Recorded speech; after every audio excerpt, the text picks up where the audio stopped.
Boa noite, bem-vindos. O meu nome é Sofia Neves e eu estou a representar a Associação Política para Ti. Esta associação jovem tem como principal objetivo incentivar a participação política e cívica dos jovens. Esta semana estamos a apresentar o ciclo de conferências online no papel Não Chega a Igualdade que Falta, em que o objetivo é retirar possíveis soluções e medidas para comatar desigualdades existentes.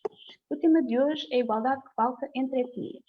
Escolhemos o termo etnias por ser um termo menos controverso neste tipo de discussões, tanto na literatura como na sociedade civil. O termo raça tem uma carga emocional muito forte. Vamos, no entanto, focar-nos nas pessoas oriundas dos povos.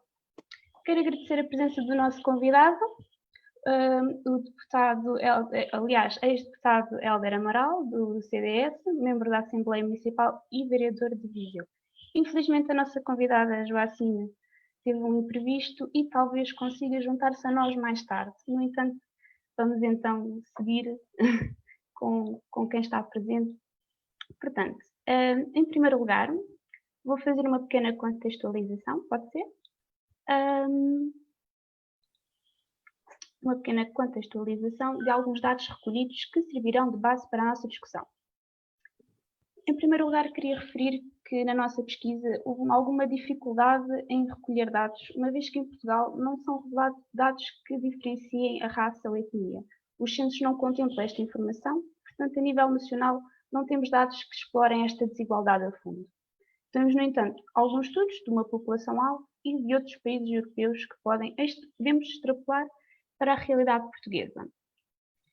Existe, então, uma fraca representatividade na política, poucas oportunidades políticas e questões legais que podem dificultar esta mesma participação.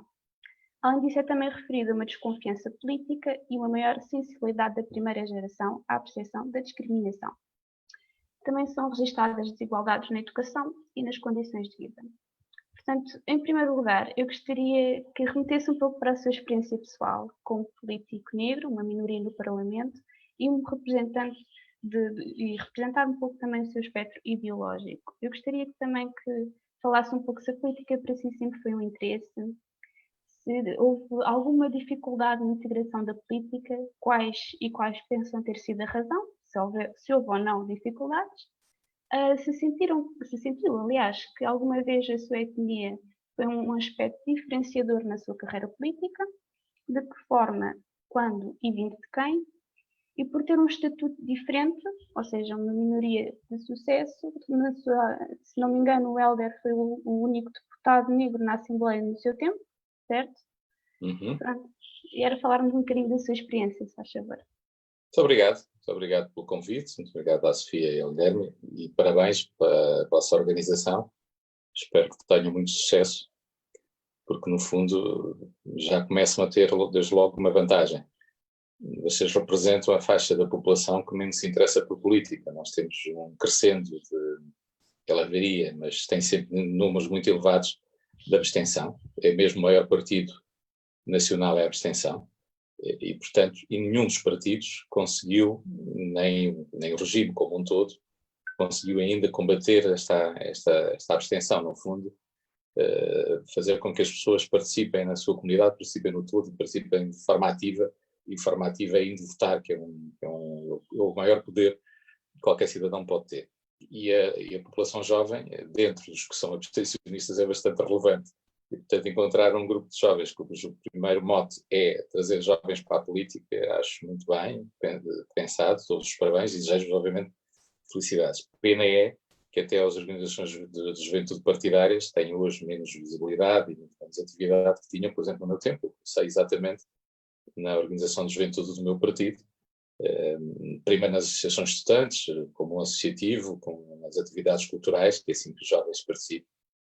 Eu, quando vou às escolas, faço esse mesmo desafio aos jovens, é participem, não deixem que outros decidam por vós, não achem que é uma coisa de ciumentos, e porque, como eu costumo dizer, há três formas de estar na vida, ou não se sabe o que se passa, e há muita gente que não faz a mais pequena ideia do que está a passar, há aqueles que vão sabendo do que se passa, e há aqueles que fazem acontecer. Eu desafio as pessoas a estarem naqueles que fazem acontecer. Portanto, participação cívica, e pode ser de várias formas, num rancho folclórico, num grupo de teatro, numa banda, num grupo desportivo, praticar uma modalidade qualquer. Olha, eu comecei os arranjos folclóricos, tunas, cantares tradicionais, grupos de teatro. Acabei a fundar uma associação cultural e criativa de jovens. Fui presidente aos 18 durante vários anos de uma. Hoje sou sócio de várias e, portanto, eu costumo dizer quase que sou mais um associativo, propriamente um político. E aí, explico porque é que acabei na política. É quase uma consequência. Quem era líder. Porque isso obriga-nos a fazer aquilo que eu costumo dizer. Eu nunca tento não usar a palavra tolerante, porque ela encerra para mim, desde logo, uma certa superioridade. Eu tenho que ser tolerante a alguém. Eu prefiro o respeito.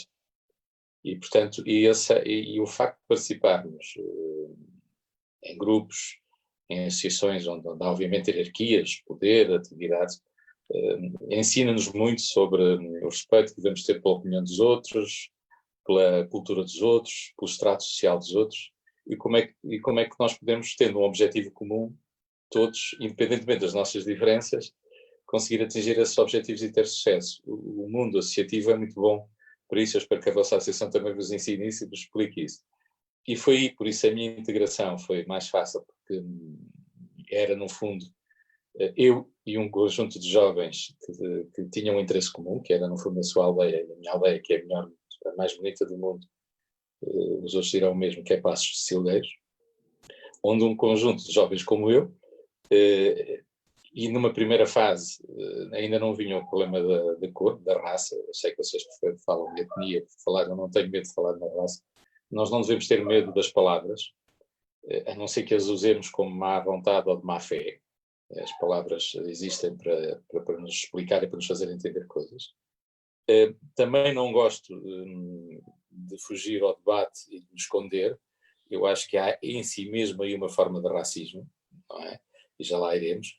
E, portanto, eu, nesse meu grupo, para contar um pouco a minha história, a questão da raça não se punha. Eu cheguei em 75, cheguei a essa aldeia muito pobre, como era Portugal nessa altura. Lembro-me que havia apenas uma televisão, a preto e branco, aí era melhor do país da minha terra, da outra minha terra de onde eu vinha, que era Angola, não havia televisão.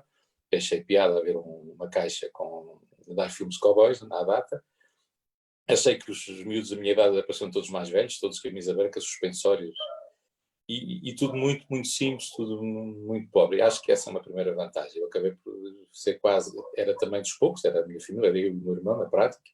Havia muito poucos negros na aldeia. Um misto de curiosidade, misto de quase mas é o carinho que eu senti desde a primeira hora e acabei por me integrar. Porquê? Porque aqueles jovens sofriam de um problema que eu também sofria, classe social baixa. Eu sou um jovem alimentado do IAR, retornado, não posso dizer retornado porque eu não tinha estado cá.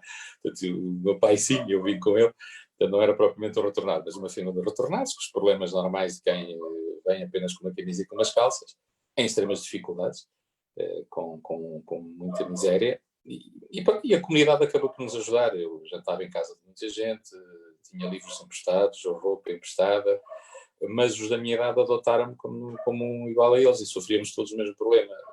Classe social baixa, dificuldades financeiras, interioridade, falta de oportunidades, falta de emprego. Por exemplo, toda a geração, toda não, mas a grande maioria dos meus colegas da escola primária emigraram, inclusive é o meu irmão. A minha família emigrou para a Alemanha, para a França. Eu só os encontro no verão nas festas do povo que eu ajudei a organizar e muitas vezes a organizar. Portanto, primeira coisa, estávamos todos em pé de igualdade. Depois, obviamente, a crescer a essa dificuldade que existe no país, ou seja, de igualdade, do tal elevador social que não existe, das oportunidades que não existem. Aí, pela condição social e pela circunstância de estar no interior, numa zona do país muito, muito pobre, não estávamos juntos a centros, ainda tinha eu a característica de ser de uma cor diferente. Esse problema com a idade, vai-se agonizando, porque depois, em momentos de crise, nós sentimos como estando a ocupar o espaço de alguém. E eu tive a sorte nessa fase, quando isso acontecia, já não permitir que essa questão fosse uma questão que me inibisse do que é que seja. E porquê que eu digo isso? Primeiro que já estava, porque fiz uma coisa que eu acho que se deve fazer. E eu acho que é um problema sério, que é eu não nascendo naquela freguesia, eu assumi como aquela freguesia como sendo a minha nova freguesia. E respeitei os usos e costumes dessa freguesia. E fui mais um elemento dessa freguesia e jogava o jogo como qualquer outro jovem. E jogava o meu futuro e o meu sucesso como qualquer outro jovem. A ir à escola a pé, muitas vezes eram 12 quilómetros, a trabalhar nas obras, no pastoreio, na agricultura, onde fosse preciso, como qualquer um dos outros meus colegas. E podia sempre que me julgassem, não por causa da minha cor, mas aquilo que eu fosse capaz de fazer, a minha entrega, o meu esforço, a minha inteligência. E, portanto, fui vencendo sempre isso. E acabei presidente das associações culturais que fundava, fundador de várias, acabei sempre sendo um líder. E quando fui para a política, lá está, numa cidade conservadora, do interior, num partido conservador da direita democrática, mas ainda assim conservador, eu vim exatamente com o mesmo espírito. Obviamente tive um momento em que vários partidos me convidaram e eu, mais uma vez, optei por fazer aquilo que se deve fazer, é ler os estatutos, saber para onde quero ir, saber o que é que defende cada um deles, escolher. E aqui, por acaso, eu tinha, como acontece um pouco no espaço ideológico novo, quer o PSD, quer o CDS.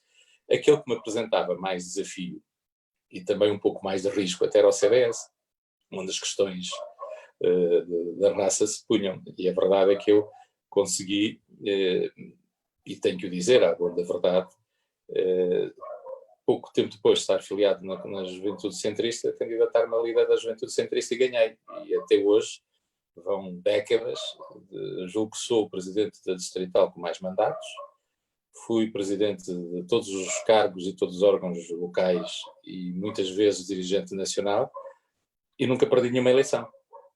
Tive concorrentes, concorri sozinho, nunca perdi nenhuma eleição. E, portanto, o tal partido conservador, numa cidade conservadora, e lá está, 16 anos ou mais que isso, como deputado municipal sempre eleito, vereador como cabeça de lista eleito, deputado 16 anos eleito 2 vezes, o único deputado de cor no Parlamento durante 16 anos, mas acho que pouca gente deu conta disso, pelo menos muitos preferiram ignorar, eu costumo dizer, fosse eu um deputado do Bloco ou do PCP, era uma vedeta nacional. E lá está, quando eu digo que não gosto de esconder, porque nesse percurso todo que estou a falar, é evidente que em alguns momentos eu sofri exatamente o que sofreram os jovens de classe social baixa, com poucos recursos financeiros, com pouco acesso a um determinado meio, mas sofri isso e depois vinha a cor. Ou seja, quando a disputa era taco a taco e era dura, o argumento da cor vinha sempre.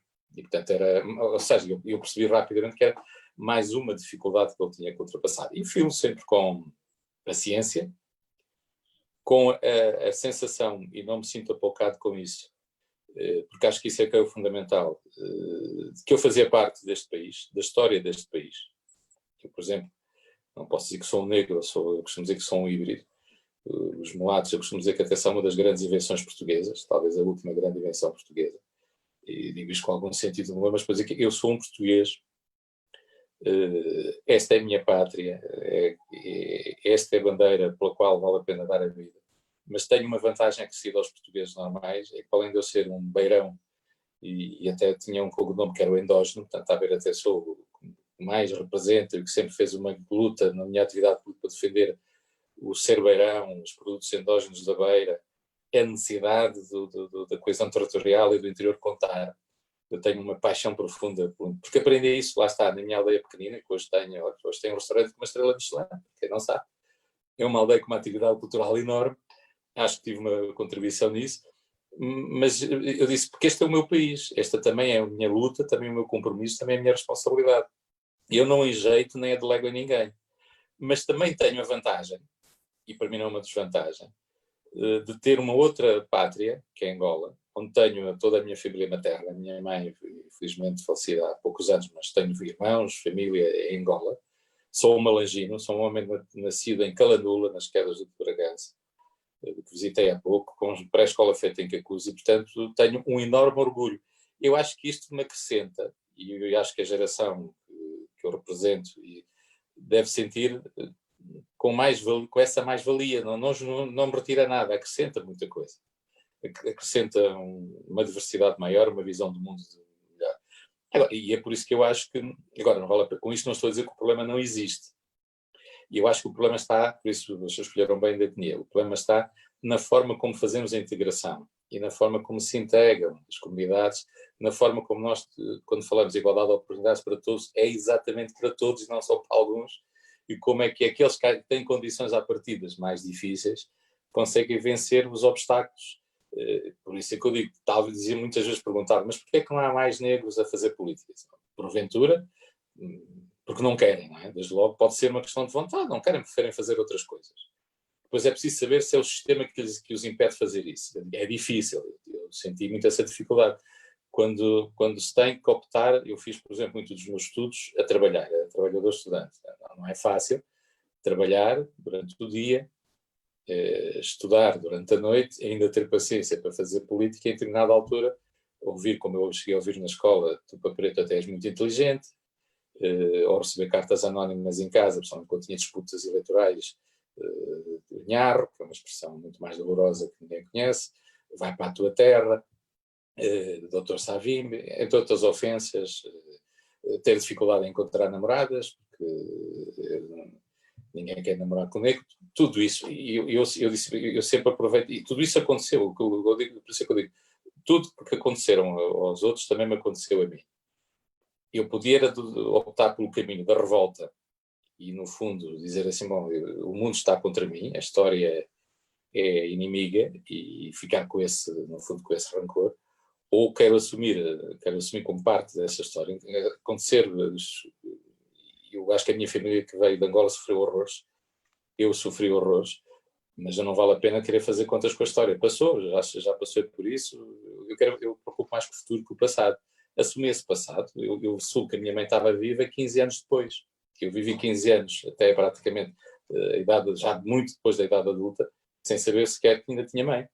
E quando soube que ela estava viva, foi possível em 82, 81, quando houve o primeiro cessar-fogo, ou primeiro os acordos de paz em Angola, permitir-me ir lá e fui voltar a reconhecer a minha mãe, voltar a ter mãe, voltar a encontrar a filho do lado de lá. Isso não me levou a ficar zangado com a descolonização, com a colonização, com a história, não. Eu assumi como sendo uma fatalidade algo que eu tinha que ultrapassar e que eu quis ultrapassar, e que infelizmente vejo que muitos dos como eu não conseguiram ultrapassar uma coisa, como já vi que está a ser a deputada Jocelyn Catarreira. Chegou, Olá. Olá, dar a oportunidade de dizer só algo que, por exemplo, da minha vida política, para não monopolizar, me custou muito, e acho que também está aí muito do problema que estamos a viver. Eu ainda disse, se me disserem vai para a tua terra, eu até consigo quase dizer, ok, está bem, eu tenho uma outra terra para ir. O que eu não consigo perceber, e vale a pena percebermos porque é que acontece, encontrar soluções para isso, como é que alguém que é da geração posterior à minha, já nasceu em Portugal, tem bilhete de identidade português, só conhece a cultura portuguesa, porventura pela família tem alguns contatos com a cultura africana, se lhe perguntarmos sendo português, muitas vezes a comunidade angolana, a comunidade cabo-verdiana, Santo Tomé, se me dizia, não me sinto português. E aí sim, temos um problema de exclusão desta parte da sociedade, que estão muito nos bairros degradados, a quem, por exemplo, e é um problema que a política devia resolver, porque acho que há uma tentativa, e aí posso até dizer um racismo institucional, que é escondê-los. Ninguém os quer ver na Avenida da Liberdade, para não prejudicar o turismo, num centro comercial. E, portanto, a rede de transportes termina muito cedo. O serviço, a escola, a saúde é muito pior, é para eles e para todos que são aglomerados nessa comunidade. E, portanto, e causa às vezes esse sentimento de revolta. E eu acho que se na minha geração nós ainda temos que fazer um esforço de compreensão, na geração a seguir a nós isso é completamente inaceitável. E por isso é que eu acho que as políticas públicas têm que resolver este problema, de integrar, de não permitir que um jovem português, apesar de ter outra cor, não sinta português, não sinta este país como seu, não sinta esta história como sua, não sinta orgulho nessa história e não queira trabalhar para um país melhor, sentindo-se excluído. E isso é um problema, e nós temos várias instituições, e esse problema podia-se resolver, começa-se por aquilo que falou ao início. Eu acho estranhíssimo, bati-me nos últimos meses de Parlamento para que isso não acontecesse, falei com a Sra. Secretária de Estado da Igualdade, minha amiga Rosa Monteiro, minha conterrânea, ela é de Viseu, e porque não percebo porque é que o Instituto Nacional de Estatística não pôs no censo como é que eu consigo falar de um problema, como é que eu consigo encontrar soluções para um problema, como é que eu consigo saber qual é a realidade que estamos a falar, para fugir do achismo, se eu não tenho conhecimento total do que é que eu tenho no terreno. Que comunidades existem, onde é que elas estão, socialmente o que é que fazem, como é que estão no mercado de trabalho, como é que estão com a igualdade de género, como é que estão na escola. Quando querem esconder tudo isto, também há aqui de facto uma questão de uma pergunta, e eu com isso me termino. Quem quer esconder esta realidade? Porquê é que se quis esconder esta realidade? A desculpa da proteção dos dados é uma desculpa esfarrapada. Eu sofri muitas vezes isso, muitas vezes me tentaram esconder, e eu quando digo que se eu fosse de esquerda era uma vedeta, é porque eu muitas vezes senti, muitas vezes que me tentaram esconder. Chegava um jovem ao Parlamento, tinha N entrevistas porque era o jovem no Parlamento. Chegava uma doméstica no Parlamento, tinha uma entrevista porque era a doméstica no Parlamento. Chegava uma mulher, primeiras páginas, porque é mulher no Parlamento.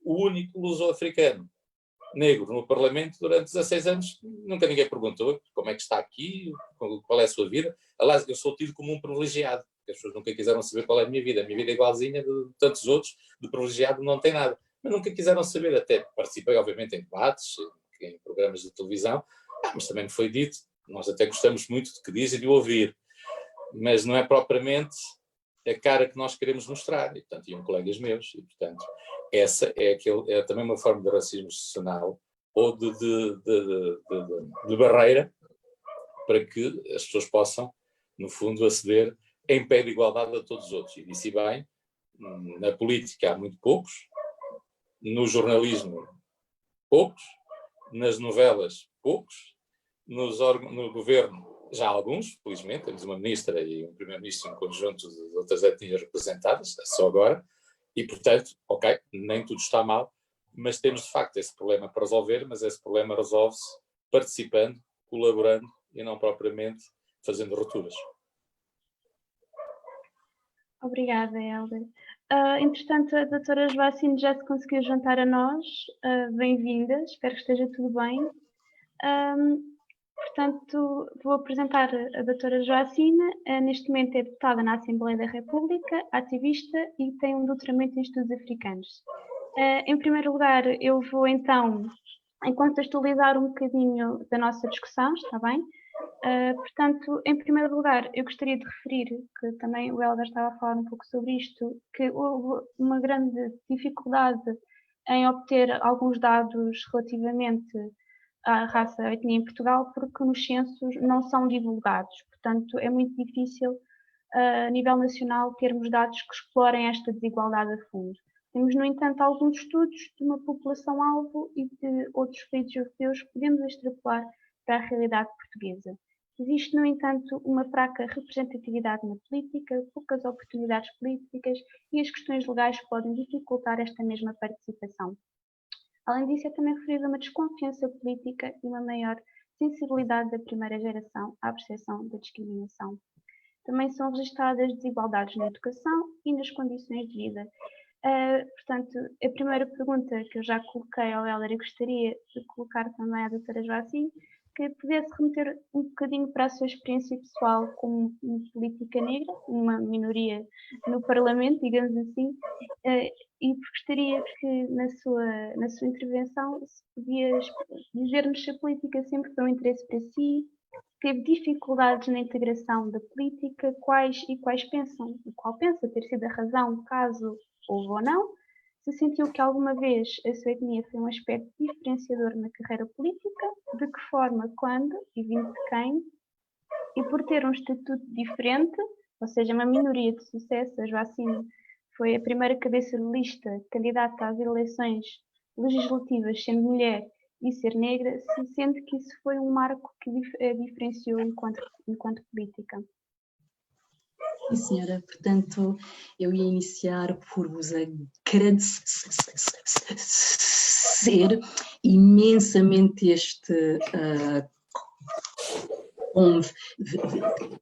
convite e cumprimentar o Dr. Helder Amaral, que eu adoraria que ainda estivesse na Assembleia da República, porque fazem falta homens negros na Assembleia da República.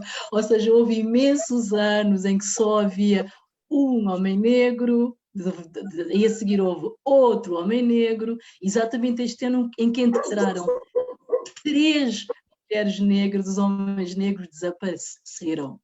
E eu acho que era de facto útil, necessário, que houvesse hoje em dia homens negros, mesmo se esses homens negros não fossem necessariamente homens negros de esquerda. Bem, isto de me darem o nome de minoria de sucesso, a mim é algo que a mim me inquieta, não é? Isto a mim me inquieta exatamente porque eu acho que eu não seria uma minoria de insucesso se não estivesse na Assembleia da República, nem seria uma minoria de insucesso se não estivesse numa área de alguma visibilidade. Aliás, esta visibilidade às vezes é necessária até porque ela nos faz exatamente relativizar o que vamos dar o nome de sucesso e de insucesso. Eu não faço ideia se uma deputada eleita democraticamente, que é sucessivamente alvo de muita desinformação e de muito discurso de ódio, se eu olho-me ao espelho todos os dias e se me acho uma mulher de sucesso, não é? Portanto, é necessário que haja, digamos, algum cuidado em usar estas denominações. Outra é nós andarmos sucessivamente a falar de etnias para evitar falarmos de raça. É um facto que não existe outra raça que não seja uma raça humana, nomeadamente existe a raça humana, não é? Mas na raça humana, nós historicamente e sociologicamente construímos outras raças entre a raça humana e com base nesta construção nós colonizamos, nós escravizamos, nós hierarquizamos indivíduos e nós fomos ensinando de geração em geração de que há indivíduos que são mais indivíduos do que outros, exatamente devido às suas origens étnico-raciais. Então eu evito imenso falar de etnias porque há várias etnias, não é? Por exemplo, e olhando para o meu país de origem, não é? Guiné é um país um pouquinho maior do que o Alentejo e que tem mais de 20 e tal etnias, mas todas aquelas etnias fazem parte da raça negra, que embora não seja uma raça biológica, uma raça sociológica, historicamente construída e alicerçada numa série de histórias e de ideias e etc. Não é? É necessário nós entendermos que qualquer país com uma história colonial tal e qual a nossa é um país que é historicamente racista e é estruturalmente racista.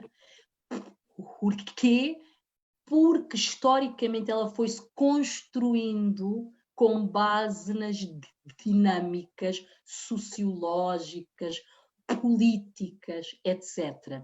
E a história colonial ocupa uma larga história e com impacto hoje em dia muito óbvio naquilo que é a sociedade portuguesa, não é? E isto é um elemento fundamental para qualquer análise. Nós hoje em dia andamos, especialmente online, nas redes sociais, também em alguns artigos, etc., etc., numa ansiedade enorme entre se nós efetivamente somos um país racista ou se não somos um país racista. Eu acho que as pessoas confundem racismo com racista, não é? O racismo, ele é uma estrutura histórica enraizada desde a época colonial que hierarquizou indivíduos com base no seu fenótipo e que não somente hierarquizou, como também agenciou empresas enormes, tal e qual a escravatura. Portanto, a origem do racismo é esta: é um sistema de hierarquização que inferioriza os negros, especialmente, e que esta inferiorização, ela é uma inferiorização histórica e que está enraizada até hoje em dia, com os seus impactos visíveis, não é? E os impactos desse racismo histórico estrutural é hoje em dia o que nós vamos dar o nome de atos racistas e de atitudes racistas que podem ser originadas por indivíduos, particularmente, mas também podem ser originadas por instituições, ao que damos o nome de racismo institucional, não é? Que é nada mais, nada menos do que a operacionalização do sistema histórico do racismo. Esta operacionalização é que nós damos o nome de racista. Se o país é racista,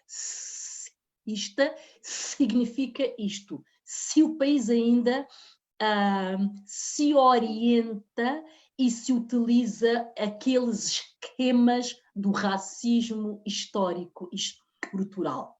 A ideia de se construir o Museu da Descoberta em Lisboa, na minha ótica, é uma ideia que está enraizada numa ótica de que a história colonial nacional não é uma história necessariamente negativa, de que os portugueses foram excelentes colonizadores, omitindo muitas das vezes toda a parte negativa e as várias violências que essa história colonial nos origina. Então, o Museu da Descoberta nos deve inquietar, porque nós precisamos de entender qual é o objetivo hoje, no século XXI, de erigir um monumento de epopeia colonial, sabendo nós que já existem inúmeros pela cidade de Lisboa. Outro exemplo de racismo institucional são, nomeadamente, as várias desigualdades que nós encontramos na área da educação e a maneira como alguns alunos são orientados em algumas escolas com base, às vezes, unicamente na sua origem étnico-racial. É nós analisarmos quais são as ofertas formativas para cursos técnico-profissionais e compararmos as ofertas nas áreas em que há mais indivíduos pertencentes às minorias étnico-raciais espaciais, com ofertas noutras áreas, não é? E nós ali iremos encontrar, digamos, algumas ironias. A que alunos é oferecido áreas como auxiliar de geriatria, técnico de análises clínicas, técnico de informática e outros, e a quais alunos é que é oferecido áreas como barman, jardinagem e entre outros, não é? E isto, às vezes, não significa que as pessoas tenham uma má índole. Não é isso. O racismo institucional, o racismo estrutural não significa que as pessoas estejam a agir com o objetivo único de minorizar. Às vezes... Eu não sei se posso dizer qualquer coisa, só porque senão fica muita matéria que eu gostava de contribuir para o debate. Ok, então, ok. Claro. Não, Se a doutora Joacine não se importar. Eu acho que há um erro que não podemos cometer. Eu percebo que é sempre mais fácil suscitar a emoção nas pessoas do que a razão. Mas é bom que este debate tente suscitar a razão das pessoas. Eu não iria tão longe dizendo que Portugal é um país estruturalmente racista por causa da sua história dos descobrimentos ou da colonização. Faz parte, nós podemos recuar sempre atrás, podemos ir ao Império Romano, ao Império Otomano, ao Persa, podemos fazer toda essa história. E mesmo em África, da constituição dos países, de tribos contra tribos, etnias contra etnias, nós temos histórias dessas. Eu diria, bom, isso faz parte da formação. Tem uma componente mais económica até, propriamente rássica. Os espanhóis no sul da América, Portugal também no sul da América e em África, tem mais uma explicação económica.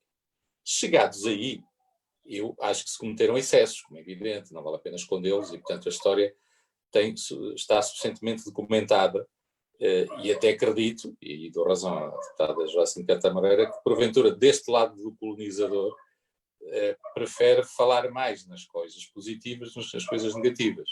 Isso também existe. Mas isso é uma parte do problema, não é o problema todo. Eu, enquanto português, e acho natural que um português tenha orgulho, como é que um país tão pequenino, com uma população tão exígua, conseguiu chegar tão longe e conseguiu esse feito de descobrimentos. Sem esquecermos que quando os portugueses saíam de Lisboa, da Doca das Naus, que não iam propriamente tentar aniquilar índios ou pretos, iam propriamente à procura de alargar o seu espaço vital económico e porventura encontraram outros povos, outras civilizações menos avançadas tecnologicamente, porventura culturalmente, e que isso lhes deu, militarmente, que isso lhes deu essa hegemonia. Mas era essa a questão. E, portanto, e que se foram cometidos, obviamente, excessos bem. Agora, isso uniu este país. Tem a obrigação de preservar essa sua história, tem a obrigação de falar nessa sua história, de ter até orgulho nessa sua história, porque ela, no contexto temporal em que se realizou, é verdadeiramente um feito. Os Lusíadas fazem jus a esse grande feito. E eu acho que qualquer português deve sentir. O que eu tenho pena é que, por exemplo, e lá está, com isso não estou, que essa têmpera lusitana não se mantenha nos dias de hoje, essa capacidade de se dar ao mundo, de se integrar no mundo, de usar este direito novo que todos nós temos, que é andar e estar de lugar em lugar e sermos cidadãos do mundo, já não nessa questão de irmos ocupar o espaço de alguém pelo uso da força ou pela subjugação do outro, mas como partilha deste espaço comum que é o globo. Portanto, eu não tenho nada contra o Museu das Descobertas, se ele for, no fundo, falar desse grande feito português. Agora, já estarei contra se ele não tem lá tudo. Se ele não tem a história toda. Agora, se contar a história toda, eu acho que ele até é positivo, porque demonstra a parte negativa dos descobrimentos de colonização que nós não queremos repetir e queremos ensinar às gerações futuras. E, porventura, esse conhecimento e essa parte que tem que lá estar também prova e também trará na consciência do dia de hoje que há erros do passado que não se podem repetir. Essa é uma questão. Eu não poria tudo no mesmo saco, não poria tudo do mesmo lado. Tal e qual, como acho, eu sou de Malange, terra da Rainha Ginga, eu tenho muito orgulho na Rainha Ginga, e a Rainha Ginga foi maltratada pelo governante português, teve que pedir a uma das suas escravas que fizesse de cadeira.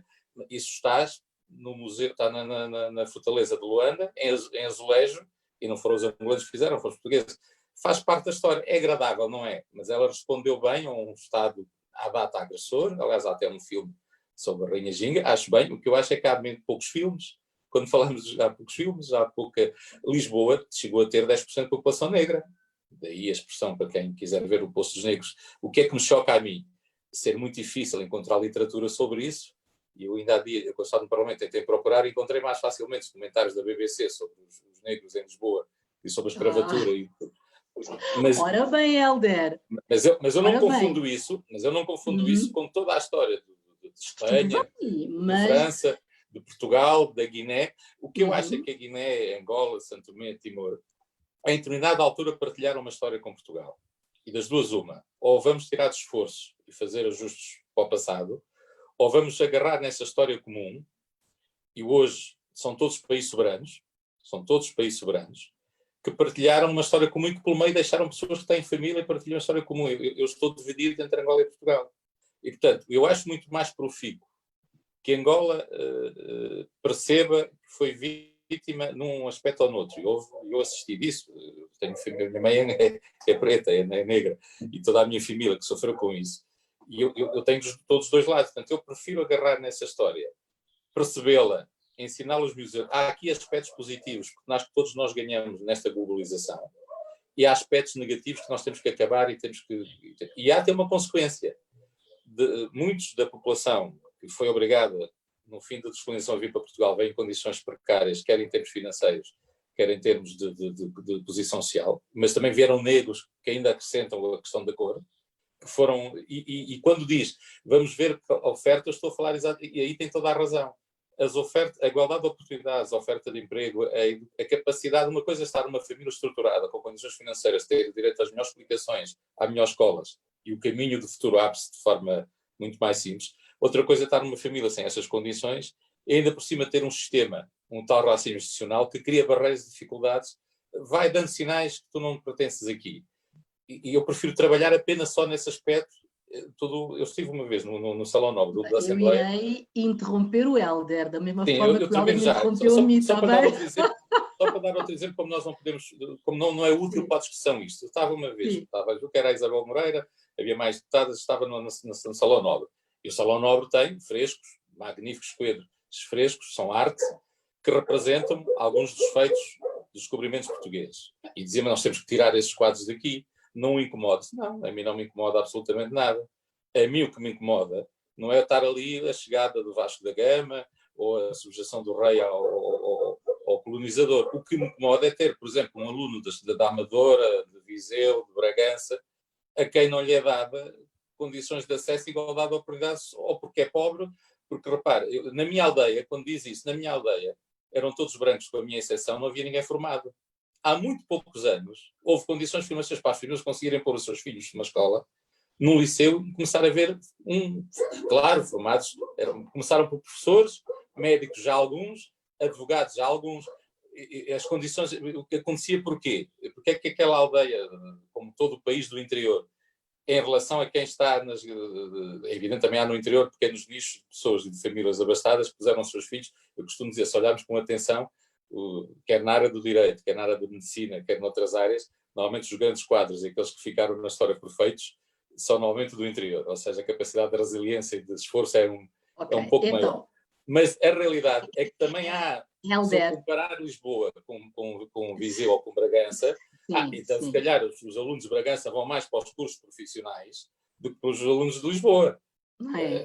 Portanto, nós estamos a falar, ou seja, as condições são, por isso que eu digo, o foco é como é que nós vamos dar igualdade de oportunidades, como é que nós transformamos um jovem a quem tem que ser dadas as condições todas para poder ter sucesso, depender apenas só da sua vontade, independentemente da cor que tem. E se há um problema, e há, por isso é que eu digo Portugal, eu não posso aceitar que Portugal seja totalmente racista, não é? Há racistas, há racismo, mas o país, não só em termos comparativos, compara melhor com os espanhóis, por exemplo, fizeram na América Latina, Compara. Olha, eu irei mesmo, Hélder, lamento, mas agora irei mesmo interromper. É tal discussão que não interessa. Foi o que foi. Eu lhe vou referir imediatamente aqui isto. Quando se fala de racismo institucional, de racismo estrutural e de racismo histórico, não é sinónimo de racismo interpessoal. Então, afirmar que um determinado país é um país estruturalmente racista, nós não estamos a afirmar que cada indivíduo, cada homem, que cada mulher é racista naquele país. Nós estamos, e eu enquanto historiadora, eu não estou aqui a apelar então, se o Museu da Descoberta... Da mesma forma que iniciou por... O momento agora, desculpe, não me interrompa, faz favor. Iniciou por afirmar que não iria efetuar um apelo à emoção, mas acabou só por efetuar um apelo à emoção, referindo o seu orgulho, o orgulho na história e por aí fora, não sei quantos mais. Eu estou num esforço, digamos assim, de analisar isto de uma maneira científica.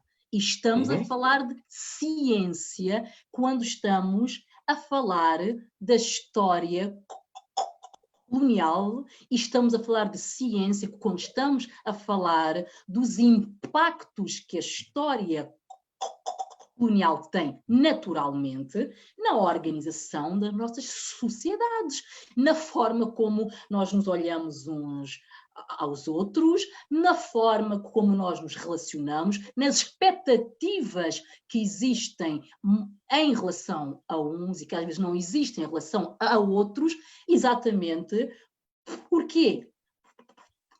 Porque nós não viemos a escorregar por uma tábua abaixo. Nós somos herdeiros de uma série de acontecimentos que nos antecederam e que nós, hoje em dia, necessitamos de nos relacionar com elas. E o movimento que hoje em dia, mas que já tem alguns anos, que é o movimento de descolonização, não apenas da história, e descolonizar a história significa, nomeadamente, não tratar as pessoas escravizadas como objetos. Nós ainda temos manuais escolares em que se faz referência a indivíduos como objetos, com a mesma ótica que naquela altura estes indivíduos eram olhados, mas nós não estamos nessa época. E a seguir, a ironia do anacronismo. Há alguns historiadores até, portanto, se eu estou aqui neste momento a falar de ciência, não estou também a dar a ideia que toda a ciência é ótima. Não nos esquecermos que o conhecimento científico também legitimou o colonialismo e legitimou a escravatura, não é? Mas eu só estou a dar este exemplo da ciência para afastar-me do que inicialmente referiu, de que eu estava a usar a emoção em vez de estar a usar a... Não, eu não disse isso. Não, eu não disse isso. Eu disse que é mais fácil, por aí, mas não queria por aí, não devemos ir por aí. Dizem bem, há um debate. Há um debate. Deixa eu dizer uma coisa. Há um debate. Peço desculpa. Há um debate na ciência e nos historiadores. O Hélder não me deixa acabar os meus raciocínios, Hélder. Peço desculpa, nós vamos passar à frente. Peço imensa desculpa. Não, mas há há um elemento que é absolutamente fundamental nós refletirmos. Eu só tenho uma pergunta. É a ideia do anacronismo. Posso fazer Toda uma a pergunta? gente diz que é necessário nós nos esquecermos Eu não digo porque isso. não nos une, não é? E Eu não que é digo isso. necessário nós darmos relevância e importância àquela parte da história que não origina hoje em dia uma ruptura. Toda a gente diz que não se pode fazer justiça com o que nós consideramos de que já foi há muito tempo e que ninguém hoje em dia pode ser responsabilizado por aquilo que foi o colonialismo. Isto é um facto, ninguém individualmente, mas nós não estamos ao nível do individual, nós não estamos ao nível do eu acho que, nós estamos a falar de algo que afeta milhares de vidas hoje. Mesmo aqueles indivíduos que não têm uma absoluta consciência dos impactos que isto tem. Então, se não se pode julgar o passado, também não se pode comemorar e celebrar o passado. A ideia é esta. Nós necessitamos comemorar, mas ao mesmo tempo necessitamos de reconhecer que houve erros e que houve situações que não se podem voltar a repetir. Não misture tudo. Não misture tudo. Fala em julgar o passado, fala em ser ressarcida por erros cometidos no passado. Não. Mas não é individualmente. Eu não fiz ainda referência a isso. Mas já o disse várias vezes e tenho dito nas suas intervenções. Eu acho que eu não quero julgar ninguém. Onde? Eu não quero julgar ninguém. O cidadão Hélder Amaral, angolano, cidadão angolano também, cidadão português também, com família dos dois lados, não quer julgar ninguém. E que sofreu na pele todas as dificuldades e todas as contingências e todos os dramas de uma colonização e de uma descolonização. Eu poderia dizer que foi mal feita e poderia estar a pedir para ser julgado aqueles que fizeram descolonização mal feita, podiam ter feito de forma melhor. Eu direi que foi feita nas circunstâncias e foi feita... Mas onde é que o Hélder ouviu que eu afirmei de que era necessário isso? Ainda agora eu disse que é preciso julgar. Eu não quero julgar nada. Eu não disse nada. Não, disse. Por isso é que eu queria... Aliás, acabou até por condenar e por dizer que está contra o Museu das Descobertas. Eu disse reconhecer. Nós precisamos de reconhecer. Eu tenho uma pergunta para fazer. Se o Museu das Descobertas contar a história toda, com base científica, do historiador toda, a da escravatura, das vantagens e das desvantagens, dos erros cometidos, das virtudes cometidas, e do que é que isso trouxe de bom e trouxe de mau, aceita ou não aceita o Museu das Descobertas? Peço desculpa interromper. Porque o Museu das Descobertas é o racismo, é o país estruturalmente racista, é os colonizadores que foram abusar de um povo. Quer dizer, eu esse argumento, confesso que não acho, lá está, é emocional, não é racional. Eu acho que faz falta que se conte a história toda. Nós contamos a história toda do Holocausto. Hélder, desculpa, Hélder. Sobre o Holocausto. É para quê? É para pedir para ser ressarcidos de alguma coisa ou é para explicar que aquilo nunca mais se pode repetir na história mundial? Ou é para ensinar na escola... Peço desculpa interromper. Quando na escola se ensina, se os manuais da escola estão errados, o doutor deputada Jacinto Catar Moreira, como eu sofro, a escola é totalmente de esquerda, eu cada vez que olho para o manual da escola, até já tivemos episódios de um determinado partido de ensinar coisas para a escola. Eu, como pai, sou livre de escolher a escola. Desculpa interromper. Hélder Amaral, acho que está a efetuar uma grande confusão aí. Não, só estou a dizer que nós temos na sociedade toda, em todos os aspectos, coisas a melhorar, coisas que são inaceitáveis. E a política sempre foi a recusa do inaceitável e a luta do possível. E por isso, o que é para mim inaceitável? Um manual que não seja rigoroso historicamente, seja de que aspecto for. Para mim inaceitável. Então vamos corrigi-lo. A mim inaceitável um museu das descobertas que só conta parte da história. Então vamos corrigir. Mas há esse o debate que eu quero fazer. Peço desculpa por interromper-vos, mas eu acho que sim, temos que respeitar a moderadora, peço desculpa. Peço desculpa, mas estamos a fugir um bocadinho à temática do nosso debate. Eu queria ir para aí, para a igualdade de oportunidades. Claro que sim, exatamente. Que é precisamente a desigualdade na participação política. Claro que há imensos fatores relativamente a isto que vale a pena ser, de facto, debatido. Nós mais tarde podemos voltar a isso, mas podemos avançar para outras perguntas, pode ser? Sim, senhora. Portanto, há bocado o Hélder estava a falar de uma coisa muito interessante, que defendia Portugal que como a sua pátria era por quem ele sentia que deveria lutar, certo? Há bocadinho, já muito atrás, falou no assunto.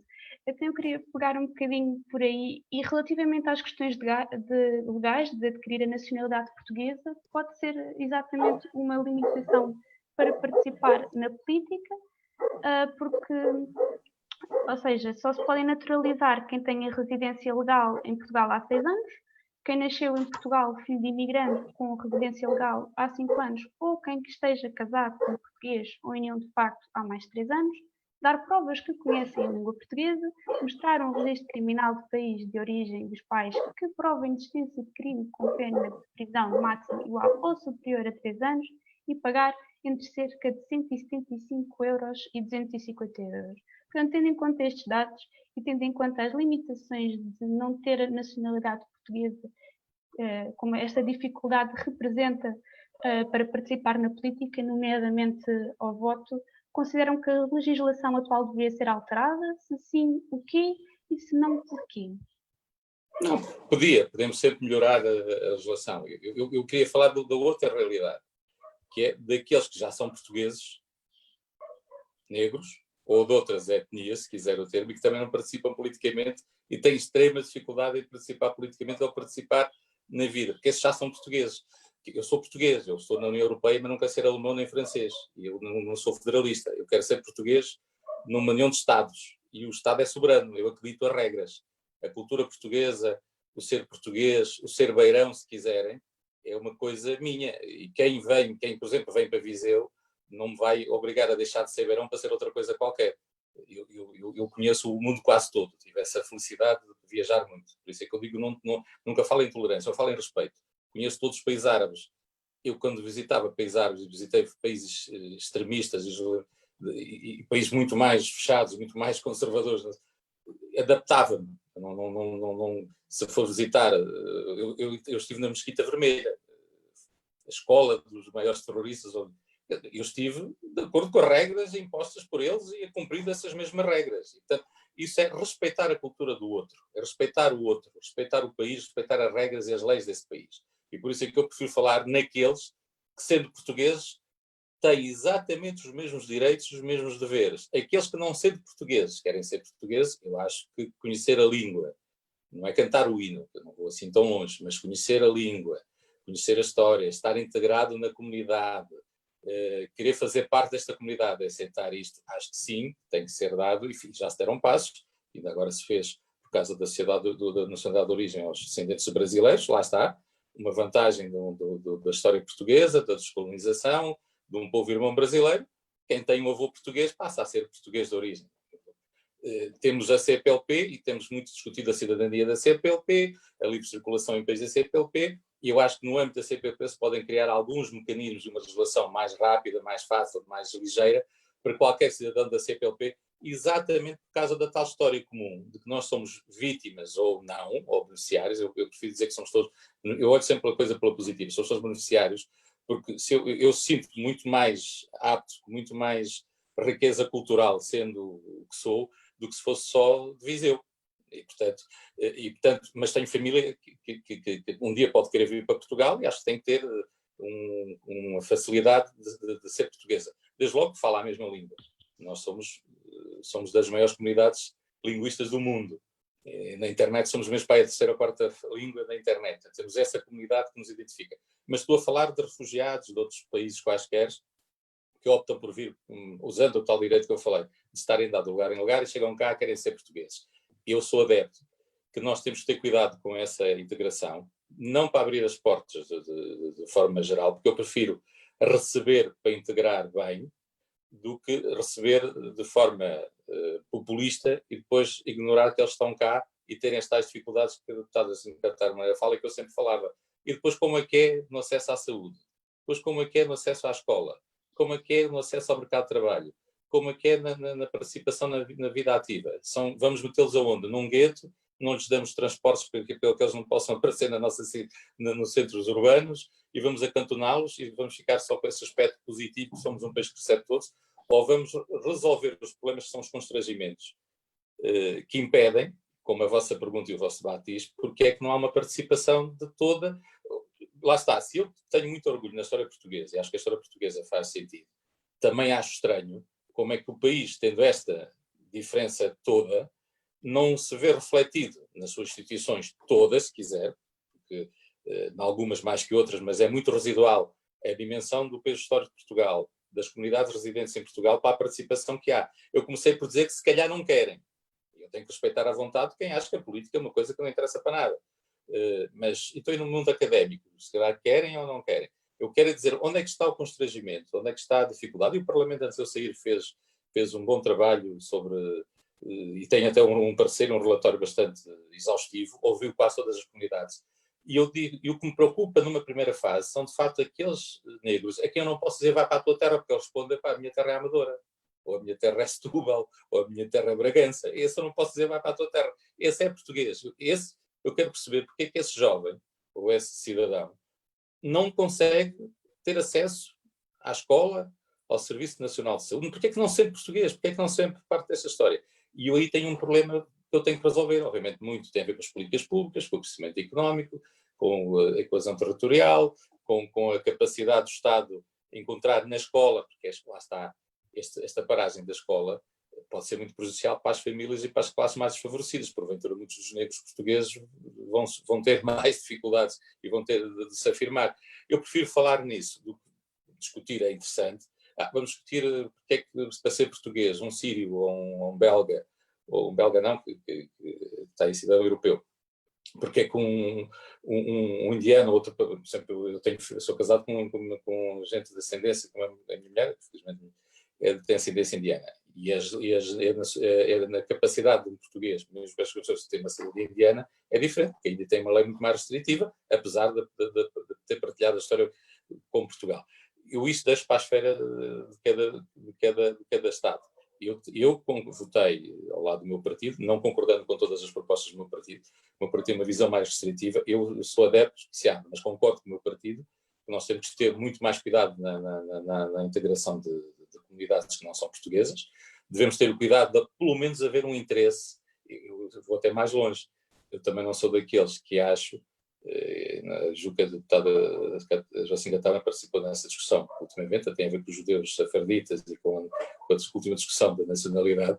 Também não acho que quem não tem nenhuma ligação à comunidade portuguesa, o país não lhes diz nada, porventura nem gosta do país, e seja dado esse sentimento de pertença tão grande que é ser cidadão. Eu acho que tem que haver algumas regras, tem que ser, obviamente, porventura mais fácil, porventura até mais barato, mas no nível de exigência não cederia 1 milímetro, porque eu acho que quem não quer sentir-se português, quem não quer respeitar o país, quem não quer respeitar a nossa cultura, a nossa forma de estar, porventura, tem um mundo inteiro para escolher outro país onde se sinta mais, com quem se identifique mais.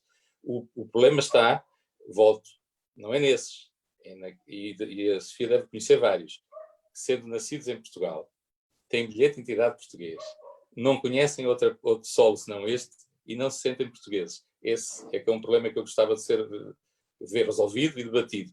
Se começamos aí, já fazemos um grande trabalho. Obrigada. Vou então passar a palavra à Joacim. Eu exijo os mesmos minutos que o Dr. Hélder Amaral, sem interrupção, se faz favor. Exatamente. Eu queria pegar um bocadinho por aí. Eu queria pedir-vos que não interrompessem mais, apenas por uma questão de tempo, está bem? Como já vi. Senhora. Sim, senhora. Bem, a atual lei da nacionalidade não é necessariamente esta, e ela hoje em dia está felizmente, a ser alvo de debate, de audições, e vai ter uma votação que irá, na minha ótica, melhorar imensamente a atual legislação. Isto porque, efetivamente, nós necessitamos de melhorar a lei da nacionalidade. A lei da nacionalidade, ela ainda não ajuda necessariamente aqueles indivíduos nascidos em Portugal e que até hoje em dia não têm nacionalidade e que só não têm nacionalidade por causa de mudanças da legislação. Às vezes uns irmãos têm nacionalidade, altera-se a legislação, e o outro irmão não tem a nacionalidade e anda anos, até aos 18 anos, às vezes, para obter nacionalidade. Então, é uma legislação que é realmente essencial, é uma das mais importantes, mas ela infelizmente tem andado sucessivamente a ser usada como uma espécie de arma de negociação e de arma de arremesso. Ora entra um executivo mais à esquerda, ora entra um executivo mais conservador, então é uma legislação que vai andando, vai melhorando, às vezes não, mas isto vai afetando cotidianamente milhares de indivíduos. Então é uma legislação que precisa mesmo de ser melhorada. Na minha ótica, esta atual legislação que está agora a ser ela é melhor do que a anterior. Mas, na minha ótica, quem nasce em Portugal deve ser automaticamente português. Não faz sentido nenhum nós andarmos a limitar indivíduos que nasceram em Portugal, a não lhes dar a nacionalidade e, ao mesmo tempo, nós temos ferramentas como vistos hold, não é? Que dá a hipótese que um indivíduo que não tem qualquer relação com a comunidade nacional, mas tem €500 mil, não é? O Estado lhe dá autorização de residência. É diferente. E com esta autorização, sem só interrupção, residência. Sem interrupção. Então, mas é só o Estado residência. lhe dá a autorização de residência e com esta autorização de residência, anos mais tarde, este indivíduo pode requerer a nacionalidade. Se cumprir a lei. De uma maneira indireta, o Estado está a dar a nacionalidade, aliás, está a dar, não, está a comercializar a nacionalidade aos endinheirados que às vezes não têm qualquer tipo de relação com a comunidade nacional e está há anos a fio a dificultar, a exigir 1000 documentação, a autenticação no país de origem, registro criminal de país de origem, às vezes a indivíduos, e isto antes, a indivíduos nascidos em Portugal, nunca saídos, a ser-lhes exigido registro criminal de Angola, onde eles nunca estiveram, registro criminal de Cabo Verde, onde eles nunca estiveram. Então é hora de facto nós exigirmos que haja uma maior justiça social e haja uma maior inclusão de indivíduos que são elemento da sociedade, são nacionais, sentem-se portugueses. Não há ninguém nascido em Portugal, que na altura do futebol não anda eufórico com a seleção nacional. Portanto, essa história de nós às vezes andarmos a falar da alienação dos descendentes dos imigrantes, esta alienação às vezes, ela é resultado destas dificuldades institucionais, nomeadamente a nacionalidade, porque o indivíduo nascido em Portugal, a quem é recusada a nacionalidade, ele vai ter uma relação complicada com a sua sociedade. Porquê? Porque institucionalmente nós estamos a rejeitar-lhe a cidadania. Mas agora a atual legislação vai melhorar ligeiramente, mas é preciso nós efetuarmos justiça aos que foram alvo das antigas legislações da nacionalidade e que mesmo nascidos aqui, hoje em dia, não têm nacionalidade. Outro elemento Espero que a Sofia controle o tempo. É? Não estava a controlar, mas, e ao mesmo tempo que mas eu, temos que... Sim, mas eu temos ao que mesmo avançar tempo assim acho que a justo, mais Joacine é que acho terminar. Não, só para dizer, concordo. Ou seja, o Hélder me interrompe porque lhe apetece dizer eu estive a alguma controlar coisa. o tempo, não, ia para concordar.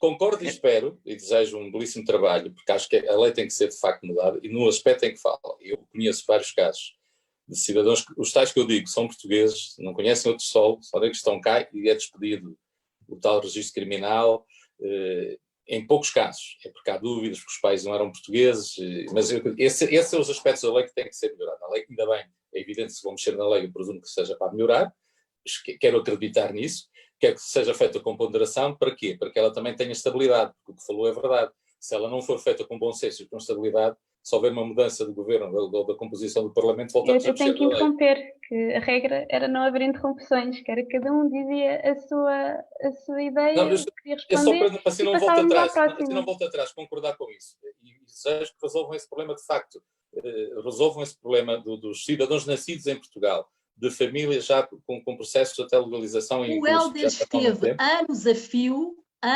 na Assembleia e não resolveu isso. Não, repare, fizemos várias alterações dessa lei. Aliás, a lei que estão a mexer é uma lei que foi feita no nosso tempo. É evidente que nós fazemos... Eu não consigo adivinhar quando faço uma alteração da lei. Eu, nessa altura, falei com a comunidade angolana, cabo-verdiana, moçambicana, etc., que me foram dadas notas, por isso é que eu estou sempre a dizer a mesma coisa. Estou muito preocupado, não foi possível ir tão longe como eu gostaria, com aqueles portugueses nascidos em Portugal. Alguns deles já têm bilhete de identidade portuguesa até, já têm problema da nacionalidade resolvido. Do que vir falar daqueles que não têm nenhuma ligação ao país, ou até nasceram cá porque os pais passaram por cá a primeira casa e só por terem nascido no solo português já têm direito à nacionalidade. Mas termino com outra coisa que também acho que é injusto misturar. Há países que dão, por visto de gol, nacionalidade, não é o caso português. O português só dá autorização de residência. Acho normal, quando alguém investe em Portugal, possa vir cá para acompanhar o seu investimento. É um instrumento que todos os países da Europa usam. Uns vão mais longe, outros não vão. Portugal não foi tão longe da autorização de residência. Foi fundamental para a economia, fundamental para conseguir investimento direto estrangeiro que Portugal não tem. Eu não faço essa visão. Eu também, se desse nacionalidade de origem ou nacionalidade a quem investe cá, eu estaria contra. Eu nunca estive contra, porque ele só dá uma autorização de residência. Estar a dar a autorização de residência não podem entrar em estar a dar a nacionalidade indiretamente. Só ao fim de muitos anos, o cidadão já está em Portugal. Cumpre a lei da nacionalidade, ou seja, fala português. Cumpre requisitos, que a Sofia dizia que são rígidos. Se cumprir esse, qual é o problema de passar a ser cidadão português? Agora, essa questão ideológica, estar contra isto, ainda por cima os vistos gold cumprem a lei de todas as leis nacionais e internacionais de movimentação de capitais. Helder, assim não vamos conseguir avançar. A senhora deputada, eu fui deputado, de facto. Tive o cuidado de fazer o combate dentro do meu partido. Tive o cuidado de fazer num partido mais difícil que o seu. Num partido mais difícil que o seu, eu fiquei lá. Sabe como é que se vence isto? É lutando no sítio certo. Eu fiquei no meu partido.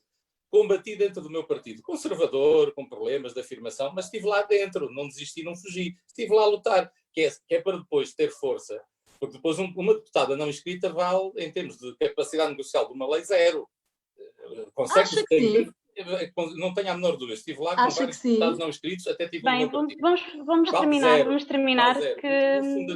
O fundamental é conseguir consensos. Isso consegue-se entre partidos. Eu acho que o Hélder precisa de ouvir-nos, não é? Eu estou a Sim, ouvir. é o seguinte. Eu gostaria mesmo que respeitassem as regras do debate, porque eu já disse que não há... que eu pedi encarecidamente para não interromperem, para cada um dizer a sua ideia e não interromperem. Eu gostaria mesmo que não voltasse a acontecer e vou avisar antecipadamente se voltar a acontecer, eu vou silenciar mesmo. Obrigado. Eu vou tentar. Pronto. Peço desculpa, não quero ser de maneira nenhuma indelicada, mas não pode ser mesmo. Não pode ser mesmo. Fica a Sofia encarregue de equilibrar os tempos. Pronto, eu acho que vai ter que ser mesmo assim. Pronto, vou então passar à próxima pergunta, está bem? Pronto, existe uma fraca representatividade política dentro da comunidade negra, gerando um desinteresse na participação política. Esse mesmo desinteresse perpetua essa mesma fraca representatividade, gerando assim um ciclo vicioso. De que forma é que acham que poderia ser combatido? Que medidas específicas apoiariam, tendo em consideração as vossas ideologias? Pode começar a deputada Jacinto Catar Moreira, que se queixa de me interromper. Não, senhora, vai iniciar o Hélder, porque aqui a pessoa que faz a orientação não é o Hélder. Desculpe. Então a Sofia não disse a quem dirigia a pergunta, por isso ficamos aqui no impasse. Pode ser a Joacim, pode ser. Eu fui simpático. Então. Fui simpático. Ok. Então, eu, na minha ótica, é uma enorme falácia essa ideia de que há um desinteresse político, uma alienação política das minorias étnico-raciais. O que há efetivamente é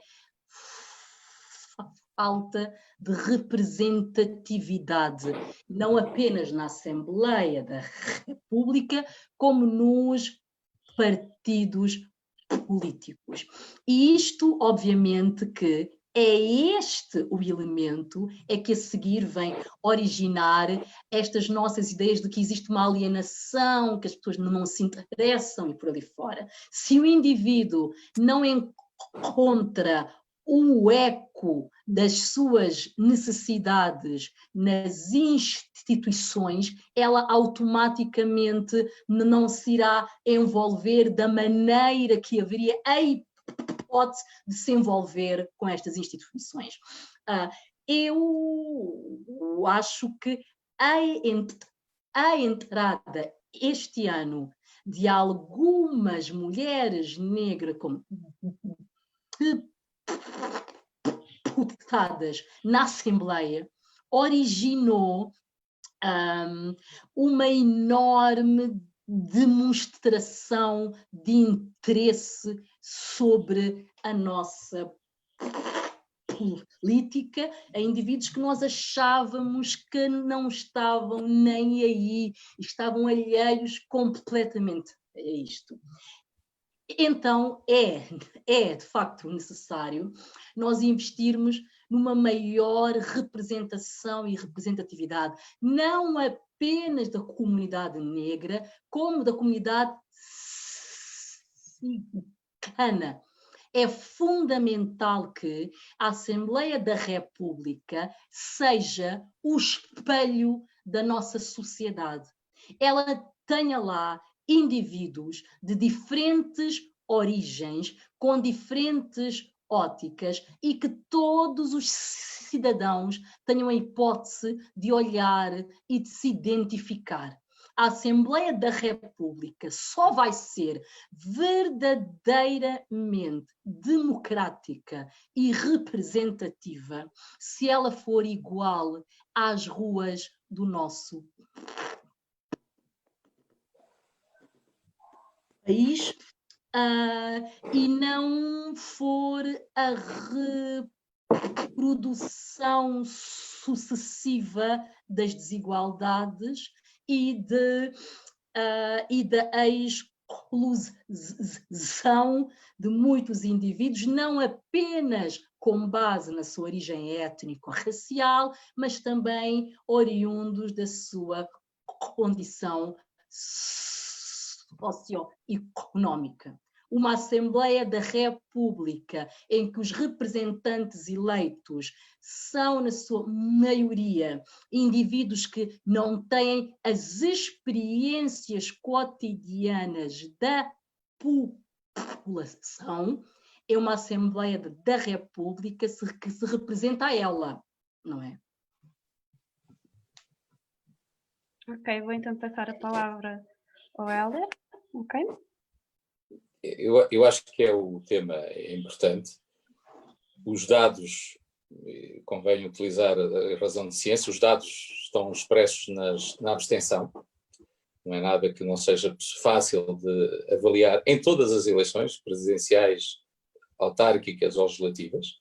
A abstenção tem aumentado, ou seja, e a abstenção nas camadas jovens é maior. Portanto, há aqui um problema da juventude. É evidente que podemos dizer, bom, há um problema dos políticos e dos partidos políticos, a forma como se faz política em Portugal. É outro debate. Não sei se tem um painel depois sobre essa matéria, mas eu ficar aqui a sugestão, porque acho que isso afasta um pouco a participação cívica. Eu falava inclusivamente do surgimento de independentes, que ainda não é possível surgirem no Parlamento português para as eleições para a Assembleia da República, mas é possível nas autarquias, e foi uma forma que se encontrou para não fechar a participação cívica e política apenas e só no espectro partidário. É evidente que esse problema existe, ele é aferível com números da abstenção. Por outro lado, nós temos ainda um outro problema, que é, se reparar, as militâncias dos partidos, ela tem vindo a diminuir e, portanto, os partidos vão ter que ter eles próprios soluções internas para conseguirem, e eu sou contra as cotas, mas eu, quando estava no Parlamento, o grande problema era a participação das mulheres na política.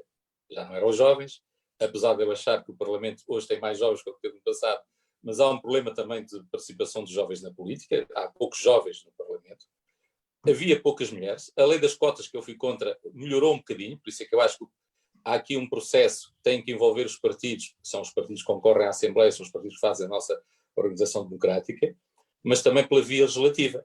As cotas foi uma solução pela via legislativa. Eu sempre fui contra e sempre disse, no dia em que eu estiver no Parlamento, como sendo luso-africano, não por ser o Hélder Amaral que quis fazer política, que se filiou num partido, que fez a luta dentro de um partido, que concorreu às eleições internas, que foi escolhido nas regras normais do seu partido, e está lá porque representa uma determinada etnia, uma determinada comunidade, e nesse mesmo dia veio-me embora, porque acho isso uma menorização.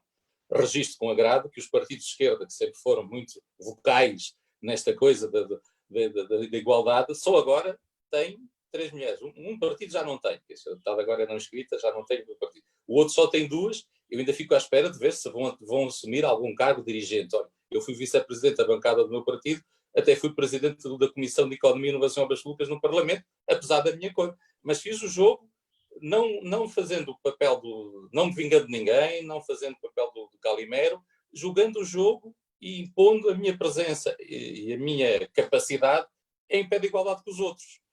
E acho que os jovens devem fazer isso, e as mulheres devem fazer isso. Acontece que o meu partido, votando contra as cotas, foi dos poucos que teve uma líder mulher, uma líder parlamentar mulher, uma vice-presidente do Parlamento mulher, e, portanto, já temos outra líder parlamentar recentemente, a Soleil Marel, mulher. Portanto, e acho que os partidos devem ter muita atenção a isso. Aos jovens, às mulheres, mas também às minorias. E eu não convivi com o Fernando Cá no Parlamento, mas convivi com gente de Cabo Verde. Por exemplo, a população de Cabo Verde pode votar nas autárquicas, em Oeiras até são bastante relevantes para a eleição do Presidente de Câmara.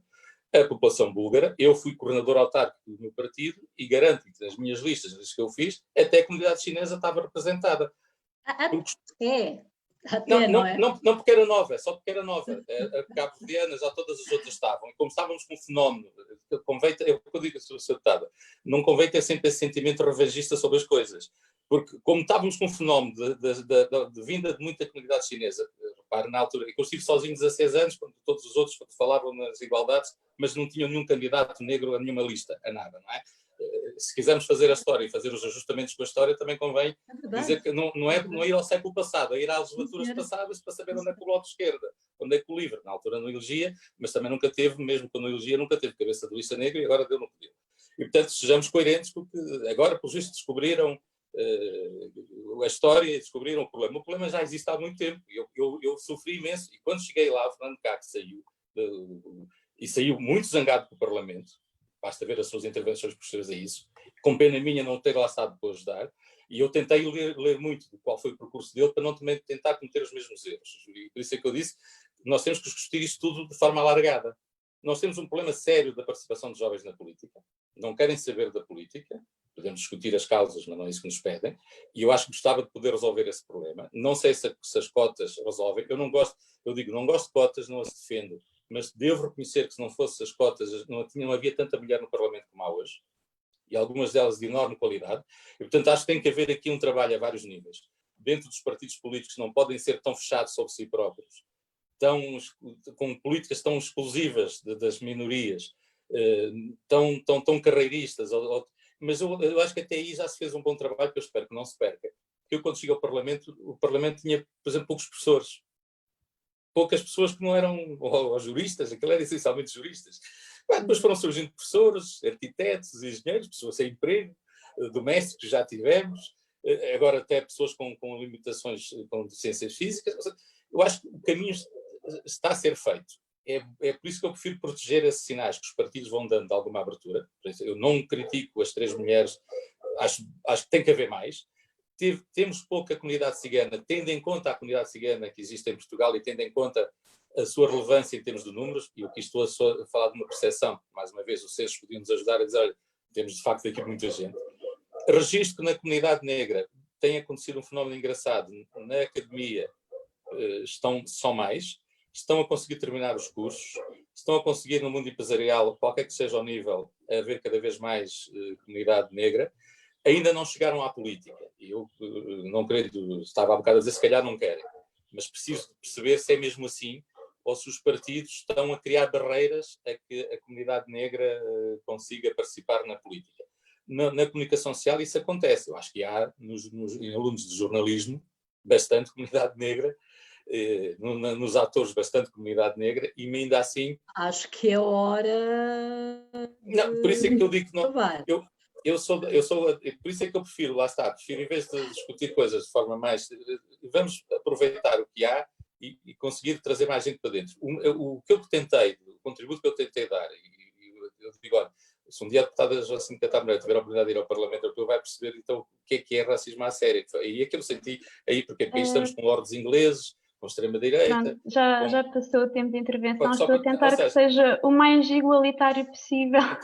Então termino dizendo que sim, é fundamental o trabalho ao nível legislativo, ao nível dos partidos políticos, são eles que escolhem, não é? As listas, e ao nível até das eleições locais, que acho que aí é que se pode começar a introduzir pessoas no debate político. Quem for um dia vereador, quando a Sofia falava do meu percurso, que disse foi deputado municipal e vereador, é esse o percurso.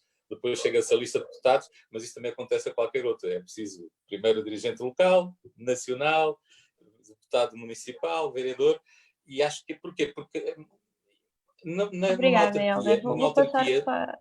Sim, numa autarquia nós estamos muito mais diretos naquilo que diz respeito à comunidade e é mais fácil as minorias participarem, acho eu. Obrigada pela sua intervenção. Vou então passar à próxima pergunta. Os imigrantes de primeira geração sentem uma grande desconfiança política perante o novo país e os novos governantes devido à discriminação percebida.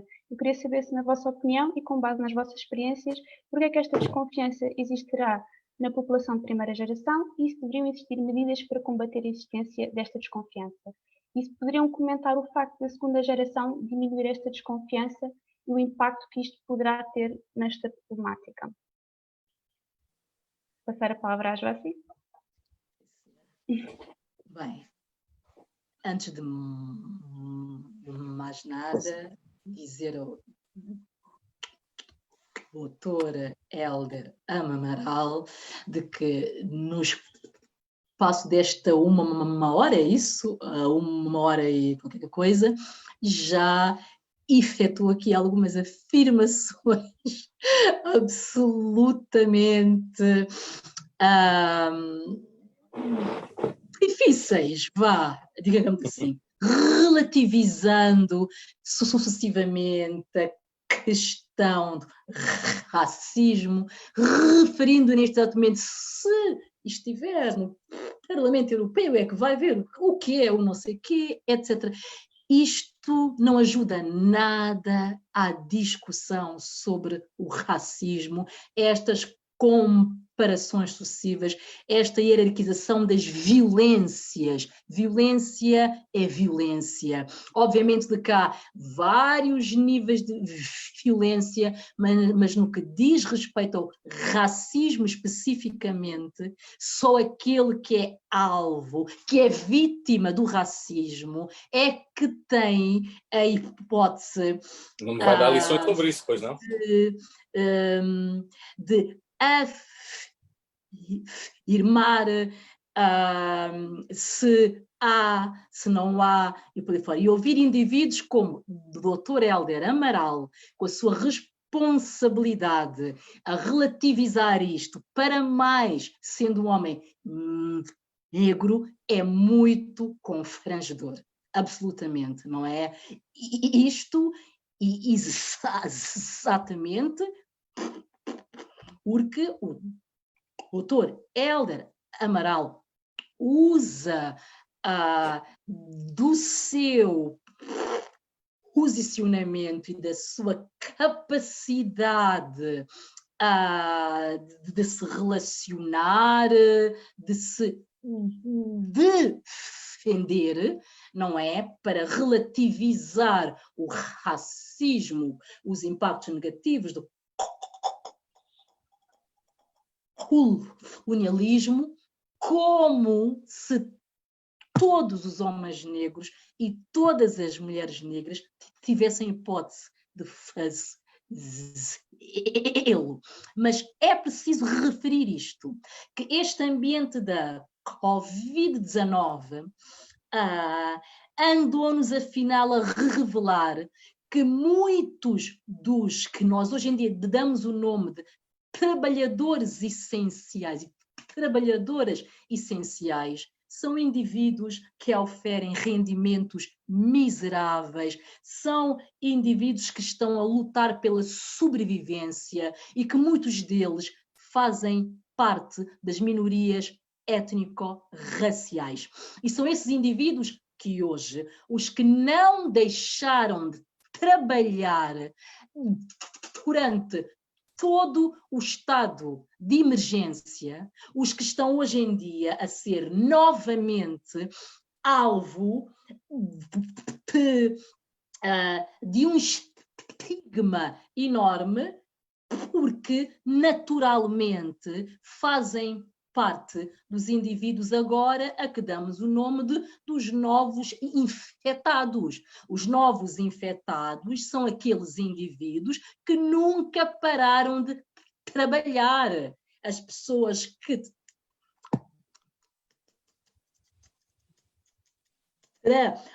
trabalhavam na construção civil, como domésticas, empregadas,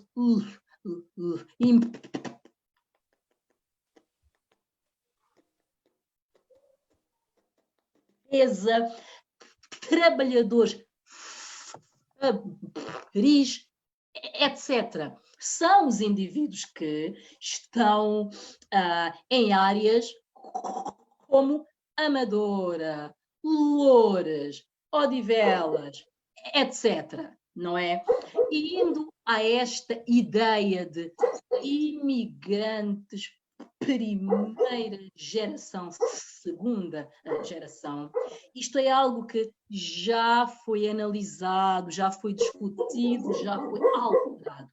Era um erro dar-se o nome de segunda geração de imigrantes ou de terceira geração de imigrantes, muitas vezes nascidos em Portugal. Imigrantes são imigrantes, não há primeira, segunda, terceira geração de imigrante. Quem é imigrante é imigrante, quem é nacional é nacional.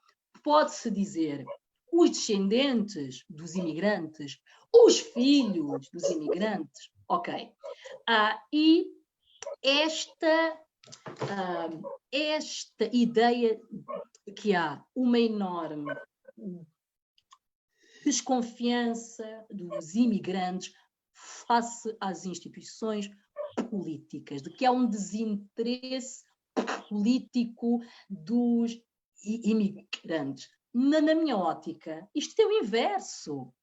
Há uma desconfiança enorme das instituições em relação aos imigrantes, não é? Se imaginarem o que é exigido a um imigrante para a renovação da autorização de residência, para a renovação de um isto de trabalho, se nós verificarmos as dificuldades que os imigrantes têm de arrendamento, as dificuldades enormes de conseguirem um emprego minimamente remunerado, nós entendemos de que esta tal desconfiança é o inverso. São as instituições e é a sociedade é que resiste imensamente em encarar os imigrantes enquanto cidadãos. É que os imigrantes descontam, pagam os impostos, participam economicamente, socialmente, culturalmente. São as entidades é que têm de alterar, são as entidades é que precisam de deixar de desconfiar dos imigrantes. Ok, obrigada. Sim, Então, mas queria só um bocadinho. Vai ter o mesmo tempo para falar com a Joacine e se caso se estenda mais do que... faça-me sinal. Sim, mas se continuar depois a passar por cima de mim, o moderador Sombra conheceu há bocadinho, vai começar a silenciar mesmo, está bem? Só queria fazer esse reparo, está bom? Faça-me só. Obrigada. Claro, Pronto. eu vou avisar Então, na mesma, não se preocupe. está bem. Deixe-me continuar a relativizar. Falou na primeira geração e segunda geração, Sim. não me incomoda a forma como designou e presumo que se baseou num estudo qualquer ou em dados que tem para dizer que há essa desconfiança. Da minha experiência e do contacto que tive com a comunidade, me dava conta, pessoalmente, e não foi muito fora até dos processos relativos das leis das nacionalidades, ou muito às vezes no âmbito da CPLP, quando discutia a cidadania da CPLP, como é que nós podíamos resolver no âmbito dos países de língua oficial portuguesa, porque há essa realidade. Por exemplo, se a minha mãe tivesse vindo, nunca quis vir, ficou sempre em Angola, ela não era uma cidadã portuguesa. E, portanto, ou fazia um processo de legalização, com as contingências e com as dificuldades que o processo existe, e já fez a pergunta, todos nós concordamos, que nessa circunstância, a lei tem que ser geral e abstrata, mas eu acho que a realidade dos países de língua oficial portuguesa facilita muito a vida, porque há, de facto, interligação familiar, existe pessoas que vieram morar para cá, nunca conseguiram legalizar, nem que seja porque faltava, por exemplo, o tal documento que não existia na origem, um cidadão que tenha vindo para angolano, que tenha vindo para Portugal, se lhe é pedido uma declaração, um registro qualquer, e ele foi destruído na origem, ele não consegue obter, seja o registro criminal, seja outro, não consegue fazer esse processo. Acho que tem que haver aqui um acordo bilateral entre países, ou no âmbito da CPLP temos que saber resolver esses problemas. Mas essa primeira geração, se quiser, tem de facto uma vivência com Portugal e com o seu país de origem bem diferente da geração mais nova. Mais vítima, porventura, de racismo, mais vítima de vários problemas e de algumas dificuldades que lhe foi posta na sua afirmação, até mais, muitas vezes, e onde é que ele sentiu isso? Porque há um momento, logo a seguir ao 25 de Abril, é que o país viveu dificuldades económicas. Nós assistimos exatamente a mesma coisa na crise de 2018, ou seja, estou a querer dizer que as crises normalmente fazem sobressair e dão mais relevância a esses aspectos que são sempre negativos, mas que têm mais premência agora. Na crise de 2018, até os portugueses, lá estou a relativizar, tiveram que emigrar. Passamos todos por grandes dificuldades. Quem é que sofreu mais estas dificuldades? A comunidade negra, que já estava à partida mais debilitada, já sofria mais e, portanto, as dificuldades normalmente são em cadeia.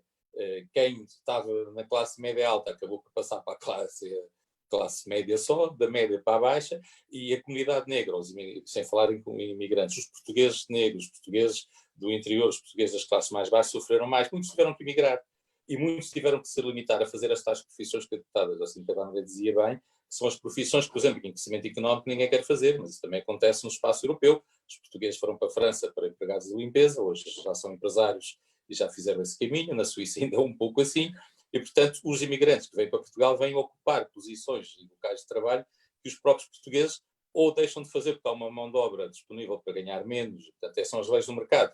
E é aí que a política tem que intervir, para equilibrar a remuneração que é paga a cada exercício feito. A mim choca-me, é degradante, fico muito preocupado, porque é que, por exemplo, no próprio Parlamento, se for ao Parlamento de manhã, só vê mulheres negras que pertencem à limpeza.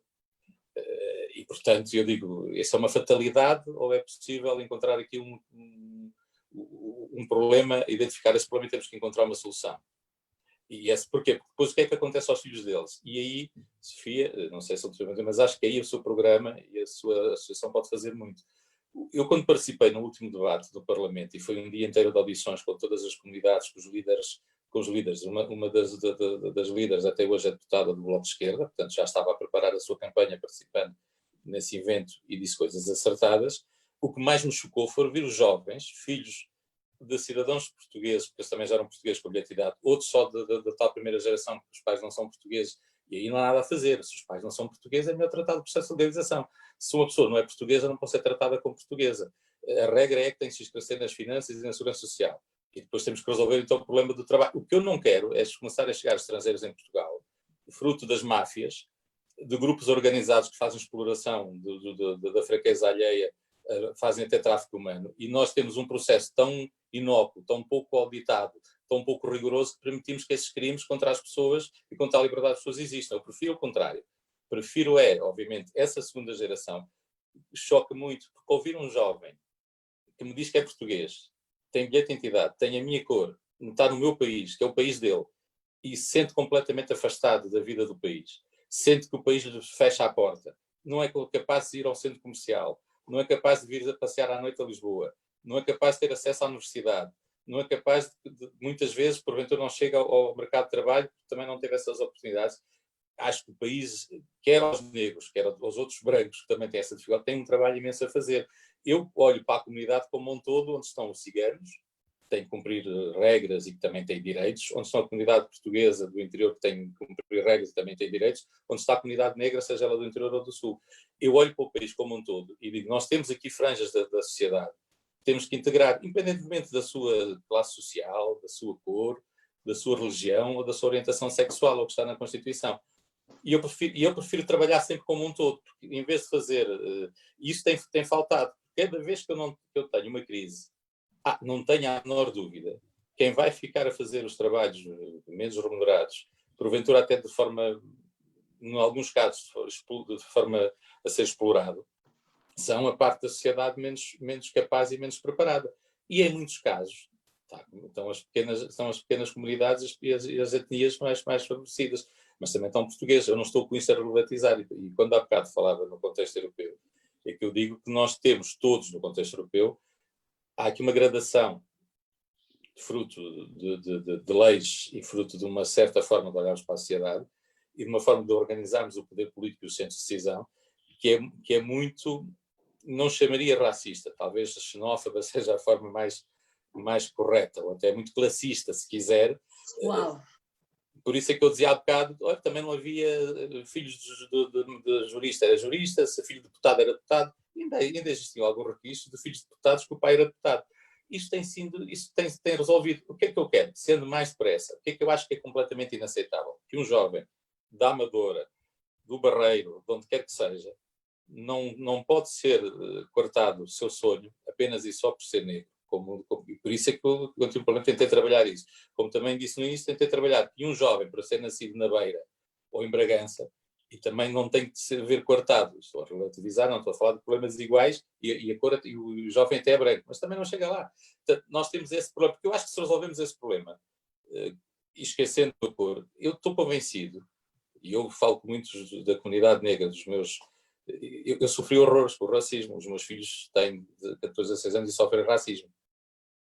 portanto, eu consegui suportar. Os meus filhos têm alguma dificuldade em os explicar, e por isso eu quero resolver os problemas na origem. Se eu conseguir pôr a sociedade a ignorar a cor da pele e a trabalhar para que as igualdades de oportunidades, o acesso à escola, o acesso ao Serviço Nacional de Saúde, o acesso ao mercado de trabalho, independentemente de ser mulher, branco, jovem, do interior, se eu conseguir resolver esse problema, eu talvez consiga pôr no sistema muito mais comunidade. Eles estão nas universidades. Se nós formos hoje às universidades portuguesas, não sei se a Sofia tem esse dado, mas eu gostava que me dissessem qual foi o aumento da comunidade negra nas universidades portuguesas. Quantos é que estão a terminar os cursos? São mais ou são menos? Então está a faltar que eles agora apareçam nas lideranças, que eles apareçam na parte mais visível. Para quê? Para poderem depois... têm duas coisas a fazer. Ou começam eles próprios a trabalhar no edifício legislativo, na forma como olhamos para o trabalho, para as empresas, para a sociedade como um todo, e começamos a integrar mais gente. Ou começamos a dizer, não, nós agora vamos discutir o Museu das Descobertas e o Marquês de Pombal e o Vasco da Gama, e nós voltamos atrás à discussão. E esta juventude, que é global, é do mundo inteiro, essa juventude quase não tem pátria, sente-se do mundo. Então estamos a afunilar algo que nos deu muito trabalho, que é uma enorme vantagem, que é sermos hoje, conseguimos interagir com toda a comunidade mundial em espaços segundos. E isso é uma vantagem. Retirou algum peso e porventura, alguma componente nacionalista. Sim, hoje, falando hoje um jovem, porque é que hoje um jovem adota uma cultura norte-americana, está mais disponível? Já passou o seu tempo, Hélder, desculpa interromper. Pronto, só precisava desse alerta. Tudo bem. Nós estamos mesmo a terminar a nossa discussão, portanto eu vou passar para a última pergunta, pode ser, que tendo em conta tudo aquilo que falámos relativamente à participação política e até agora, e pela forma de contrariarmos a tendência crescente da abstenção, eu gostava de propor uma última pergunta, que é descreverem a vossa sociedade ideal na qual gostariam de viver e de que forma se promoveria uma maior participação política da população, atendendo às vossas ideologias pessoais. Vou então passar a palavra à Doutor Hélder, se faz favor. Como? Se o Dr. Hélder Amaral desejar ele dar Posso. O que é que eu acho? Aqui eu não tenho, é uma questão de percepção. Eu acho que se nós credibilizarmos, a política sempre foi uma atividade nobre. Eu acho que há um descrédito da política dos partidos políticos. Os partidos não podem dar esta imagem de quase organizações de malfeitores como parece que são hoje. Credibiliza a política uma deputada a ser eleita por um partido e de repente deixa esse partido e passa. Representa hoje quem? O quê? O eleitorado sente-se representado como? O que está a acontecer no PAN, o que já aconteceu no CDS, não estou a fazer partidos a todos, porque todos os partidos, aqui todos estão de pé de igualdade. Até o Partido Comunista Português teve uma deputada não inscrita, não sei se a deputada assim de qualquer maneira sabe, teve uma deputada não inscrita no Parlamento. Até o Partido Comunista Português, que é todo institucionalista, rigoroso, todos tiveram. E, portanto, depois temos fenómenos de corrupção, ou seja, é como nós gerimos a coisa pública. Ao nível autárquico, hoje, se olharmos com atenção, nós temos um conjunto de processos, podemos dizer que a justiça é lenta. Não. Eu acho que nós temos um problema de corrupção e percepção da corrupção e corrupção efetiva generalizada, muito no meio político. Eu fiz parte de várias comissões parlamentares de inquérito. Do ponto de vista pessoal, é doloroso, porque nós detectamos, ouvimos, como dizia a Sofia Melbrano, vemos, ouvimos ou não podemos ignorar, mas depois não acontece nada. E isso faz com que as pessoas sintam que, afinal, a política não é para gente séria. Eu, quando vim para a política, quem vinha para a política era pessoas que se destacavam na sociedade, não por uma arte superior qualquer, gente de bem, gente que se destacava, gente que, por acaso, pela sua atividade profissional e a sua característica pessoal, era aceito como líder. E o escrutínio, eu ainda sou do tempo de ministros se demitirem porque contavam uma anedota que tinha corrido mal. E até houve um ministro que se demitiu porque tinha havido uma pequena suspeita de uma ilegalidade no imposto inócuo, que era a CISA, que se não se mas demitiu-se. Hoje os ministros não se demitem por nada. Quantos ministros hoje temos abraços com a justiça ou indiciados em processos? Temos até um primeiro-ministro. Tudo isso afasta a forma como se diz da coerência, como se diz uma coisa, se diz outra, o seu contrário a seguir.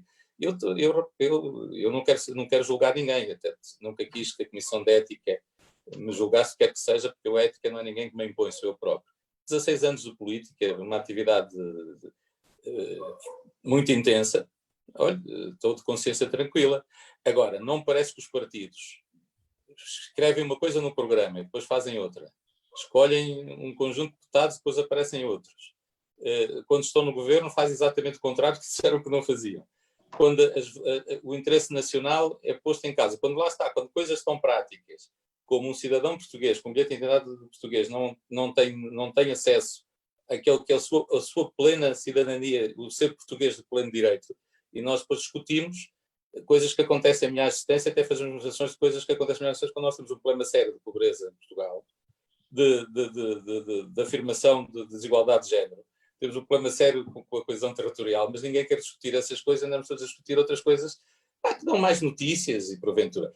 Tudo isso, se as pessoas não sentem, e termino isso, se eu não sentir, se a Sofia não sentir que o partido a que resolveu aderir, ou a ideologia que resolveu aderir, lhe fala dos problemas que sente e que sofre no dia-a-dia, por que razão é que há de votar e por que razão é que há de participar na política? Não vejo nenhuma razão, a não ser que tenha motivo para se vingar de alguém, e isso também parece ser motivo de algumas pessoas para irem para a política. Desculpa estar a interromper, é só porque a nossa conversa termina mesmo às 11 e é só para dar espaço também às vossas para responder esta pergunta. Só queria que me avisasse, avisou? Claro que sim. Muito bem. Doutor Hélder Amaral, retiro totalmente o que eu afirmei inicialmente quando eu entrei aqui. Afinal, acho que ainda bem que não está no Parlamento. Porque ouvi-lo hoje aqui é um exercício absolutamente necessário para qualquer ativista antirracista e um dos nossos maiores desafios. Agora é participação política, não é racismo. E é exatamente como é que se há de relacionar com indivíduos racializados que estão e permanecem numa negação. A pergunta é se os leitores do livro votam no livro outra vez. Questões fundamentais, não é? Mas felizmente nós temos uma juventude nacional que é um oxigênio absoluto e ainda bem que alguns indivíduos acabam por se afastar, por se reformar, para que haja algum oxigênio aqui entre outros, com novas ideias, com ideias que interessam ao século XXI, não é? E eu ali, a minha sociedade ideal era uma na qual de facto não fossem necessários políticas de afirmação e na qual não fossem, obviamente, necessárias quotas, não é? Em que não fossem necessários quotas para acelerar a igualdade entre homens e mulheres, em que não fossem necessárias quotas raciais para acelerar a justiça social e histórica sobre as comunidades minoritárias e racializadas, em que não fossem necessárias quotas para garantir mais igualdade. Eu falo de mais igualdade, eu não falo de igualdade, porque se as quotas exigissem paridade absoluta, eu acho que ali sim nós estaríamos numa sociedade ideal. Metade, metade, metade, não é? Onde cada indivíduo iria se afastar mais ou menos. Aliás, alguns indivíduos, porque também as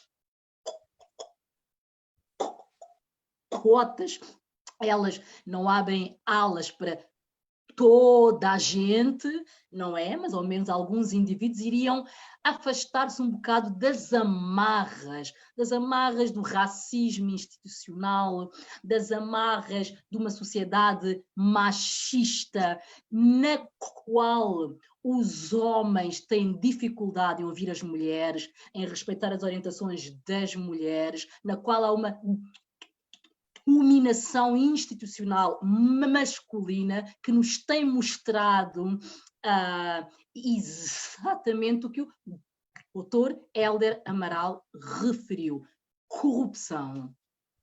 Corrupção, na minha ótica, é um dos maiores males nacionais. Isto, infelizmente, afeta tantos partidos, alguns partidos de esquerda, como também afeta os partidos de direita, não é? Portanto, um é a ausência de corrupção e o outro é que haja mais representatividade e, nomeadamente, que a Assembleia da República seja um espaço que se abra a novas pessoas e não obstaculize sucessivamente os que entram, não é? E que efetivamente nos unamos hoje todos os democratas e todas as democratas, independentemente das nossas ideologias.